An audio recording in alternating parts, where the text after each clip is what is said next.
On part du principe que la vérité, si tant est qu'il y en ait une, elle part du plateau, toujours.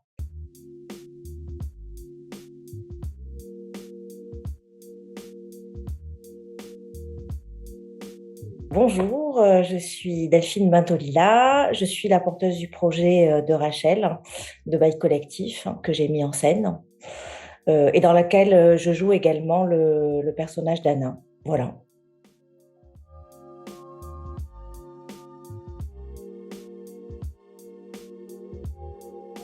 Alors Rachel, ça raconte l'histoire. Donc je vais pitcher Rachel rapidement. C'est le mariage de Rachel en fait, qui pour cette occasion va réouvrir la maison de famille qui a été fermée depuis très longtemps. On apprendra plus tard pourquoi. Il y a quand même une raison. Voilà. Et Rachel, elle veut, à l'occasion de ce mariage, que tout se passe bien, que toute la famille se réunisse, que on aplanisse les choses. Sa sœur Anna va venir à ce mariage. Elle sort d'un moment difficile où elle était en hôpital psychiatrique. On saura aussi pourquoi. Voilà, et donc à cette occasion, tout le monde se retrouve et on le sait, ça c'est vrai chez tout le monde.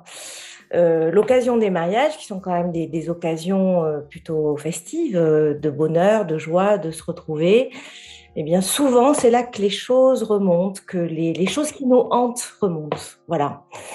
Et ça parle de ça. Voilà. Comment les choses qui nous hantent remontent à la surface et comment malgré tout, et c'est ça qui est important, on y arrive ensemble. Voilà. La force en fait de l'amour, en fait, peut-être, oui, c'est ça, qui va permettre de passer au-dessus des drames. Voilà.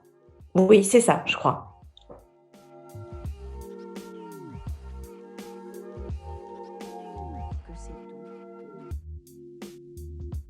Alors, la jeunesse de Rachel, c'est parti de deux choses, d'une envie et d'une question. Et c'est souvent comme ça qu'on fonctionne chez Bail Collectif.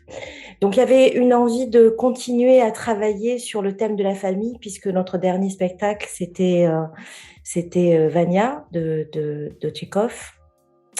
Une envie donc de travailler sur la systémie familiale, hein, sur son héritage aussi, mais au travers de la question du deuil. Et puis surtout, il y avait une envie de nous lancer dans la création de notre propre écriture. Donc c'est la première fois qu'on crée avec un travail collectif d'écriture de plateau.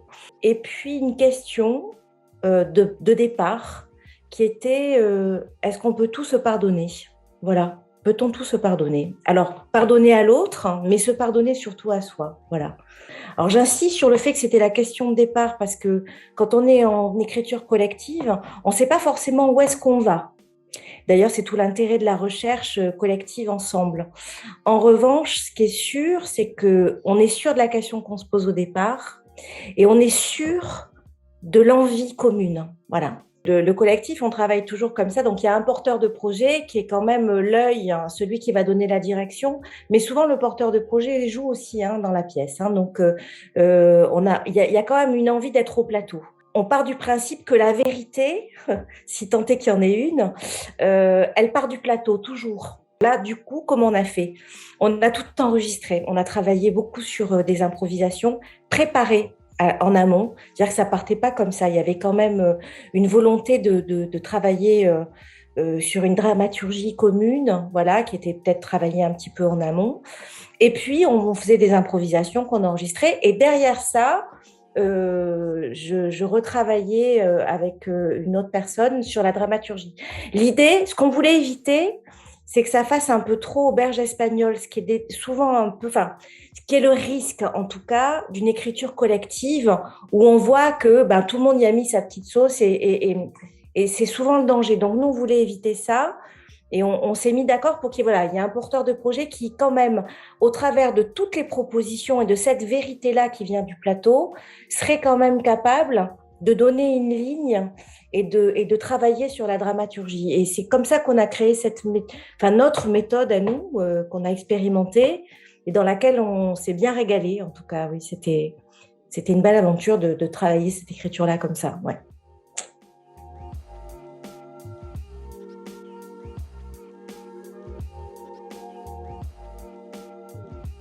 Alors, je vais rebondir sur ce que j'ai dit là. En effet, c'est toujours voilà cette envie de, de théâtre d'acteur. Voilà, voilà, ça part d'une envie commune, ça part du plaisir de jouer ensemble, d'interroger à chaque fois la représentation, de jouer sur cette frontière où on ne sait pas tout à fait si on est dans la représentation ou s'il y a quelque chose qui se joue au présent là. Sur les frontières avec le public aussi. Voilà, Bail Collectif, c'est ça. Et c'est ce qu'on interroge à chaque fois dans chacune de nos créations. Et aussi cette volonté, en fait, que ça tourne entre les porteurs de projets aussi. Voilà, il y a pas en tout cas au départ un metteur en scène qui arrive en disant, ben voilà, je veux travailler ça, on part de là et je sais où je vais.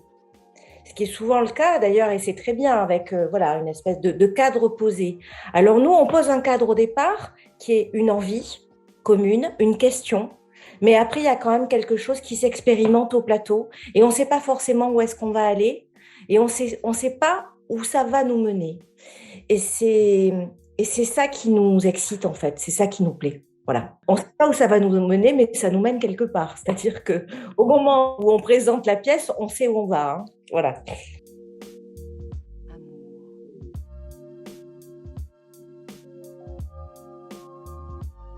Alors, le théâtre dans les vignes, alors là, je vais plus parler en mon nom, hein. C'est un lieu qui m'a fait rêver longtemps. Déjà le mot, le nom, le théâtre dans les vignes, ça m'a fait rêver. Le lieu m'a fait rêver. Et puis quand je suis arrivée la première fois au théâtre dans les vignes, j'ai compris parce que c'est un endroit où ben, le rêve est possible. C'est un espace qui est vraiment hyper accueillant, évidemment, déjà pour commencer, on s'y sent bien. Et le rêve est possible. Il y a peu d'endroits où, quand on arrive dans cet endroit-là, on se dit, ben, on peut rêver ensemble là. Voilà.